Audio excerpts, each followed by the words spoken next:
Hello, everyone, and Happy New Year. Welcome to the first episode for 2021 of Ad Age Remotely. My name is EJ Schultz, Assistant Managing Editor of Ad Age.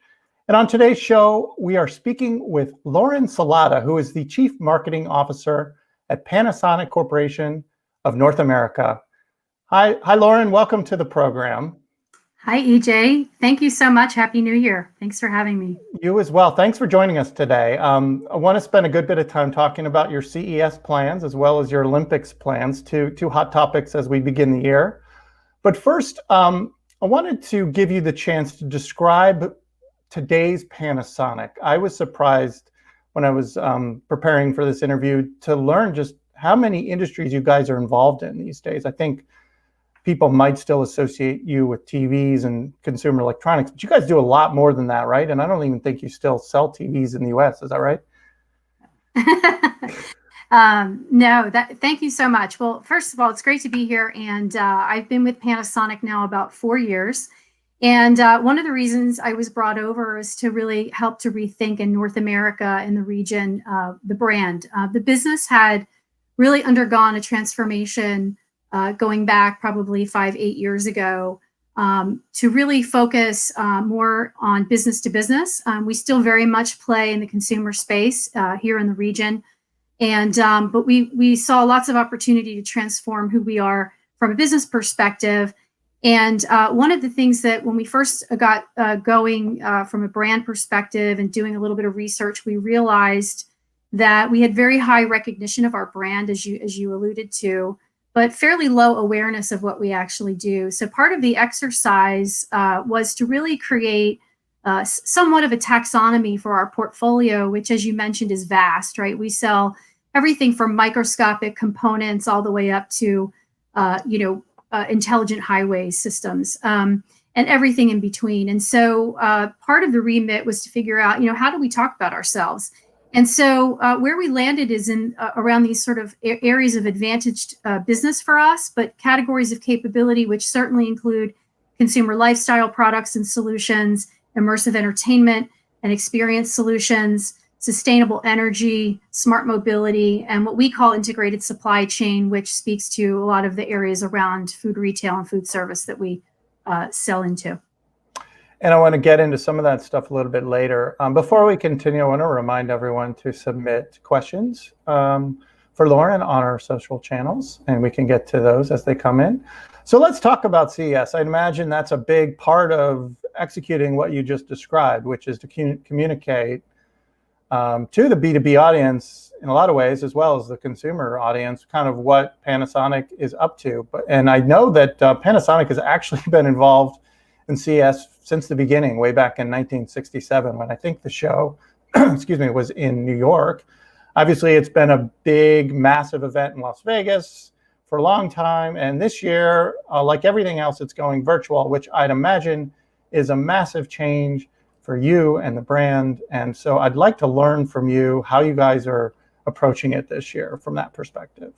Yeah, definitely. And it's definitely been an interesting experience for me and my team as we've navigated, to your point, many years of in-person exhibiting, and that's actually right. I think it's 54 years and counting as consistently as a main exhibitor.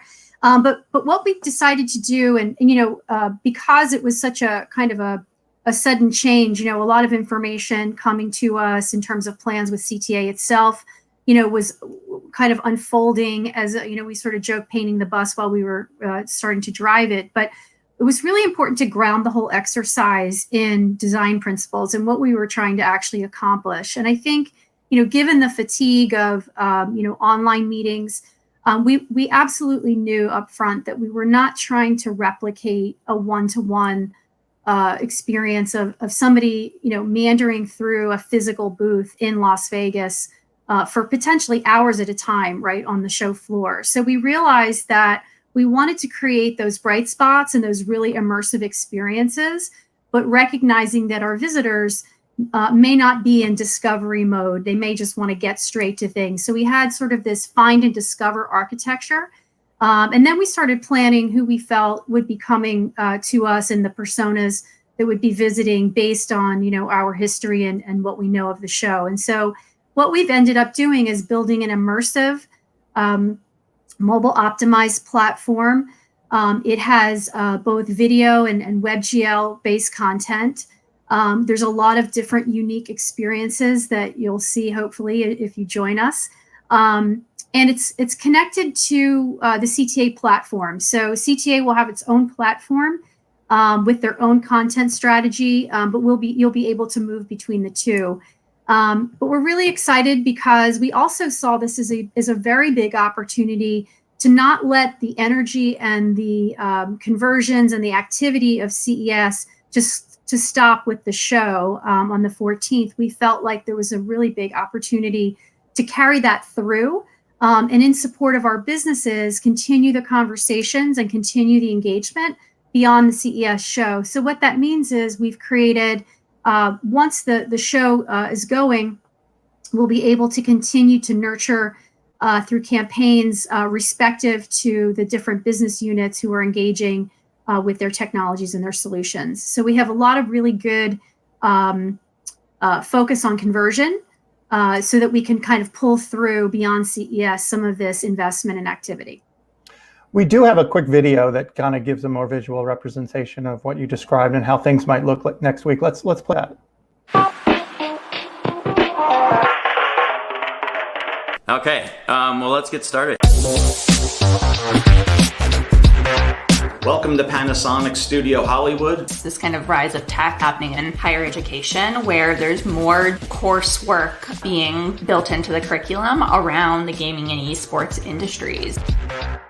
What are the trends that you're seeing in these discussions online? Indoor air quality and healthy homes. It's really moved from a nice to have to a must have.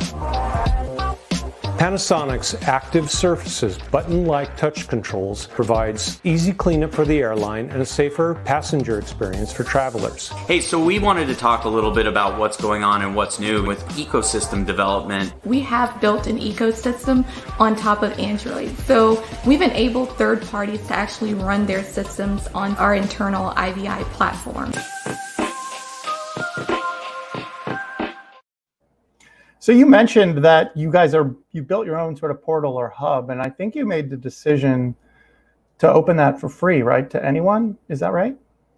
It is. It's with an online registration, you can get access to all of the features and the rest of the entire site. Yes.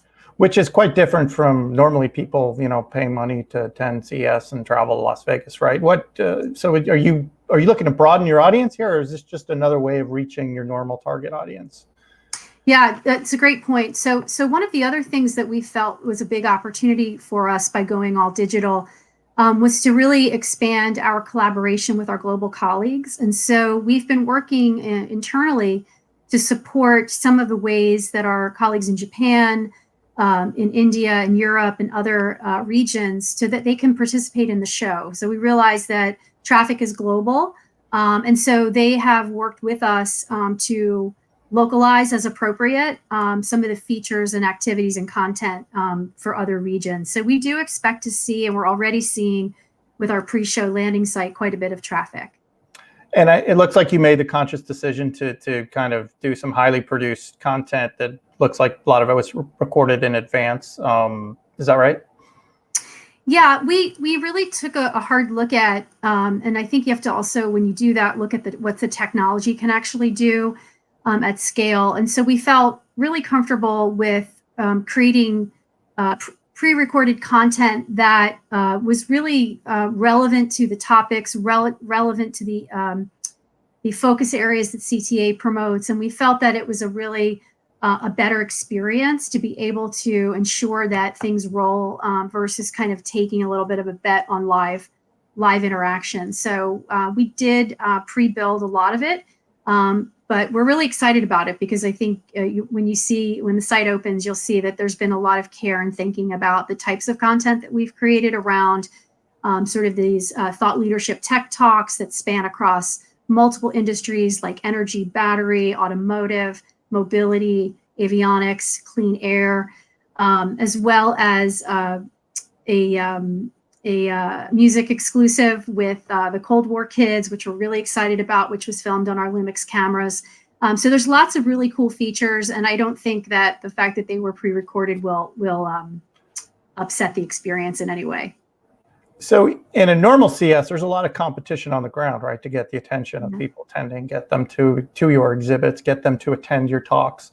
It's a different kind of thing next week, but there's still competition, and I imagine a lot of brands are, you're trying to lure people to watch your content at the same time your competitors are doing the same thing. How have you gone about that? Are you doing kind of targeted advertising to promote your content? Have you started that already? We did. We put into market some paid digital just to kind of start to drive some activity and interest. And we stood up a landing site so that we could capture that and engage early. And we'll continue to drive traffic. I think we're going to run through March just so that we have that sort of back end continuity with the messaging and with the activity. And there's obviously a huge PR component to CES. A lot of announcements that come out, companies trying to make news. Do you have anything in the works you can tease for our audience? What are you announcing? Anything cool next week?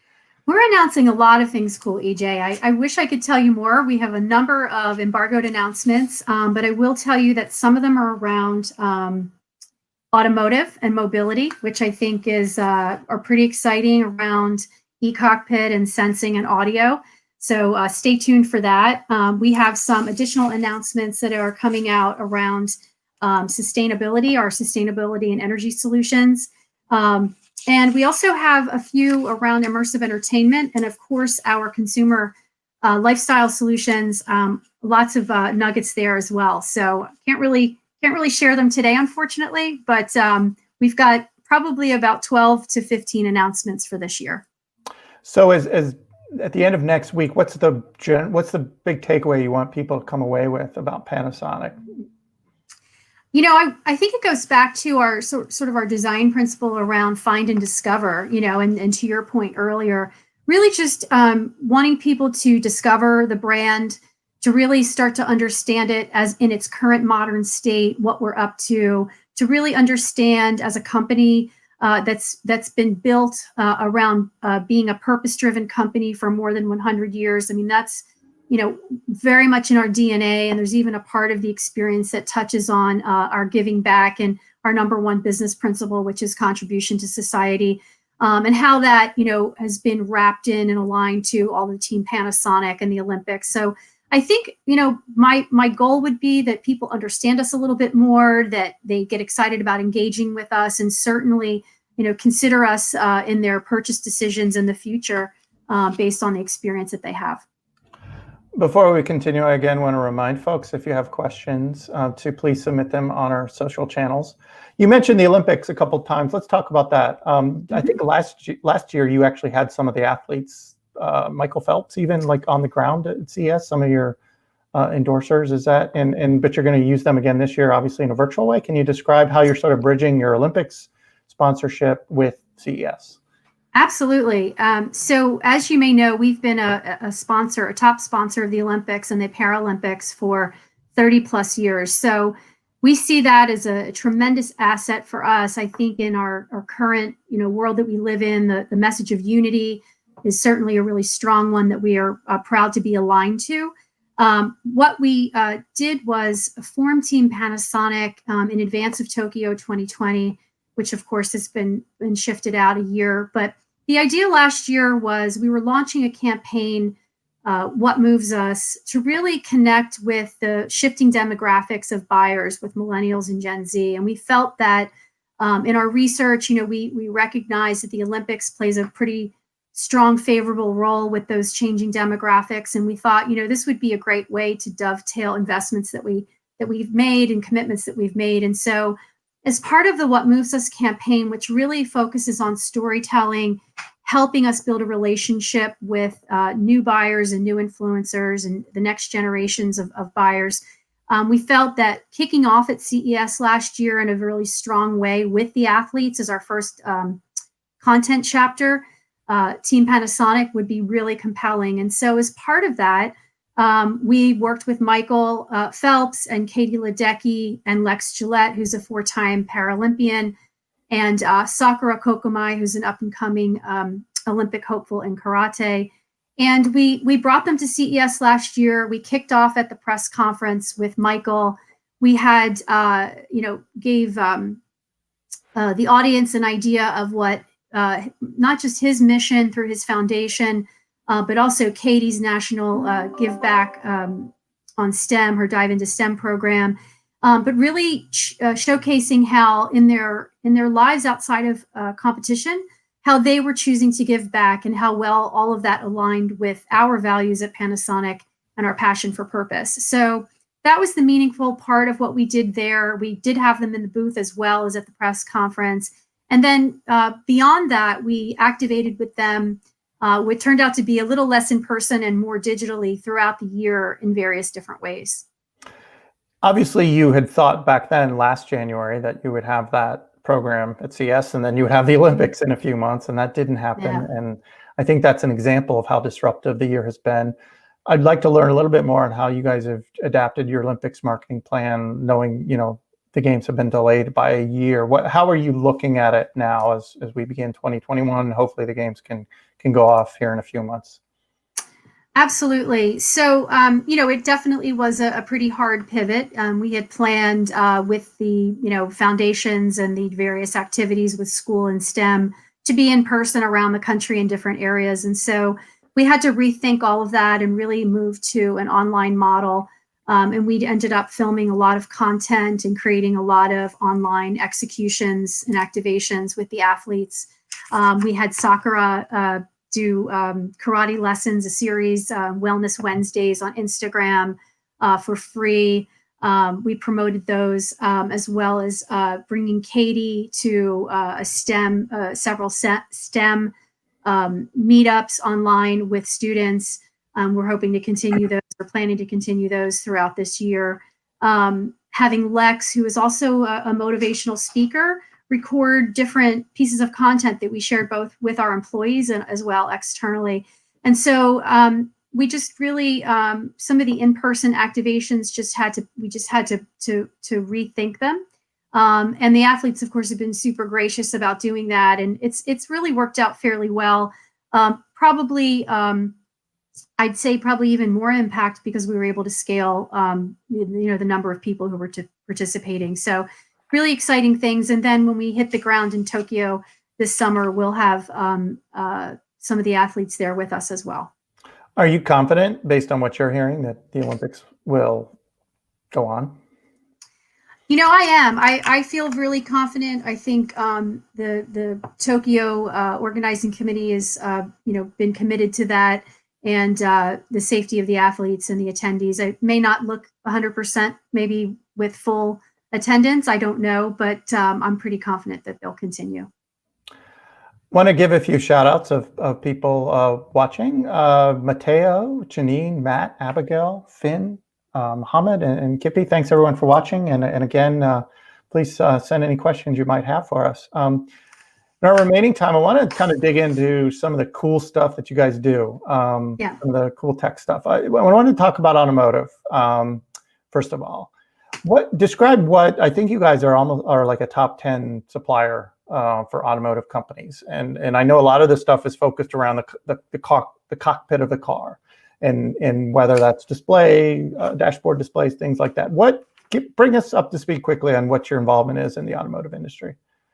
Absolutely. So tier 1 supplier, and then we have, as you said, our traditional infotainment systems and IVI in vehicle information, infotainment, all around expanding e-cockpit. We have additional capability.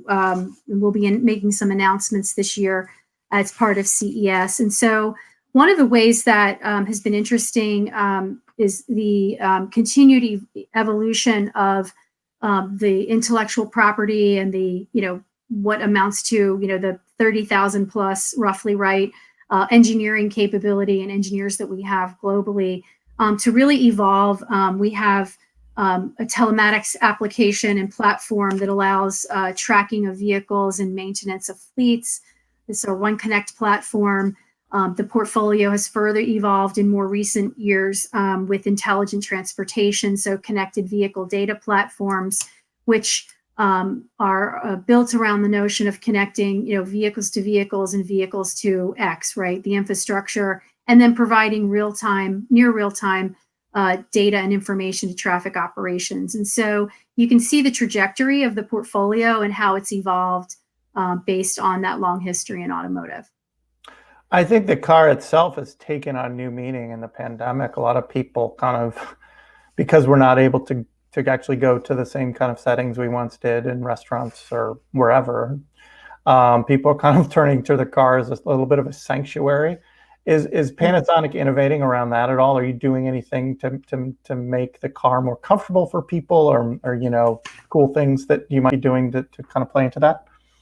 Yeah, I mean, I think that's part of all of the e-cockpit approach. There's definitely, and I encourage you to, and the listeners to tune in. There's a LinkedIn Live this Thursday with Scott Kirchner, who's the president of our Panasonic Automotive organization, and he'll be talking about urban mobility solutions. And as well, we also have a tech talk, which I think was part of the sizzle reel, that really covers off on some of the ways that the car is the third place is really becoming, to your point, a place of sanctuary and comfort. And so I think with the impacts of COVID and people wanting to, have a sort of safety in the forefront of their mind, taking to the road in their own vehicles more and more. So that has definitely been, I think, a factor in the thinking and the planning with that team. And speaking of safety, I know you guys are active in air travel as well. Are you doing anything specifically to address safety in airplanes? Yeah, absolutely. And so part of this, as you know, we have a fairly large business in the avionics industry, and one that has been impacted by COVID. But this has been a really interesting time for us as we kind of look to repositioning our portfolio in that area, and then also to your point around wellness solutions, right? So the passenger experience, is it safe? Is it clean? Is the air clean? Obviously, is a top of mind priority. And so we have a really great tech talk with our head of innovation within the avionics group as part of CES. So I'd encourage everybody to take a listen to that one as well. But yes, absolutely, passenger experience is part of a focus for our solution portfolio. And also, I know you've been active in food service as well, which is obviously had to just radically change in COVID, and with everyone ordering out, taking out. Are you doing anything specifically to help restaurants cope right now? Absolutely. So, if you kind of take a step back and you look at, we have been largely in our history a hardware-centric company. And what's been really interesting is the evolution over the last probably decade of moving into software and data platforms that help us integrate those pieces of hardware. And so food is a great example of whether it's been in quick serve, where we have sort of front of the house and back of the house hardware solutions, we're now able to connect those for customers. We, as part of our efforts for marketing, we commissioned a first-party survey, thought leadership survey around the impacts of COVID, and it was recently released, and we'll be promoting that as well.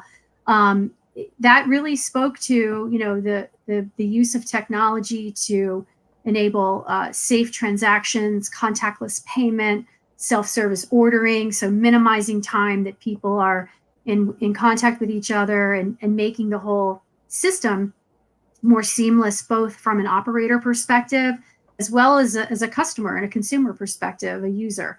So it's absolutely been front of mind for us, and even things like in our cold chain area, moving to solutions that are IoT enabling, cold chain refrigeration for predictive maintenance, and helping us reform our business model around the possibility of those types of things. So we absolutely are committed to those markets and are seeing lots of innovation and change as we partner with our customers to deliver new solutions that help them in their continued go-to-market changes that they've had to adjust to, given all of the disruption of COVID and other factors. In the entertainment side of things, I know you guys are involved with projection technology and doing stuff with like in-person exhibits, experiential things. And I know you had to change something as a result of COVID, and you were involved with a Van Gogh exhibit, I think in Toronto, that sort of was transitioned to be a drive-through exhibit. I think they called it Go by Car. Go by car. Yep. Can you take us through that journey? Absolutely. So we enabled one of our customers to create this completely immersive experience where 40 Van Gogh paintings were reproduced in a 600,000 square foot room, which used to be the Toronto Star printing press room. And it was converted, and it was, I think, something along the lines of 90 million pixels. And so the cameras were able to recreate these paintings in the most immersive way. And then cars were able to come through. You were able to, I think, to get out of your car within reason and social distancing rules to just take in the exhibit. And all of this was done as a result of COVID happening and kind of flexing to be able to create something as the world's first drive-in digital art exhibition. So it was pretty cool stuff, and we're really proud to be a part of it. I think the question we've all been asking for a while is how much of this stuff will live on after the pandemic. Do you think that's something that could have some life, drive-through type stuff? Absolutely. I mean, that obviously that industry, entertainment and parks have been hard hit, with not being able to have people in person or limited populations come through their parks. And so I do think that there will be some kind of hybrid going forward. The technology's there, the Panasonic expertise is there to make it happen. And so we're really excited about what the future holds. And, it goes back to, our operating model is, always putting customers at the center of what we do, and our focus on delivering better experiences throughout our history. It really informs everything that we do. So we're really excited, and we're ready to flex and be agile to serve them. So really excited about it. We only have a couple minutes left. I wanted to get to at least one audience question and comment. This comes from Ryan, who's watching on LinkedIn. He says he loves the storytelling approach. His question is, how is Panasonic measuring the success of this storytelling? Yeah, absolutely. So, there's kind of a trade-off, right? Because we do need to be in storytelling mode. And so we're kind of looking at it from an awareness and lift perspective, and specifically some of the metrics that we have focused on and where we're seeing good traction relative to the changing demographics that we're addressing are really around, obviously awareness lift, but intent to purchase. So seeing some lift in those numbers as people understand a little bit more about who we are and what we do and how we do it. I think we're seeing a lot of people understand a little bit more and be a little more curious and committed to putting us into the consideration set for business decisions. We're also tracking impact to consideration for employment. So from a talent perspective, seeing that those numbers increase as well as being simply an admired brand. So we're also tracking that. Okay, well, we're out of time. I want to thank you again, Lauren, and I want to wish you luck next week at CES, and we'll all be watching. Good luck. Thank you, EJ. My pleasure. It's been a real fun time to be together. Thank you. Thank you. Take care.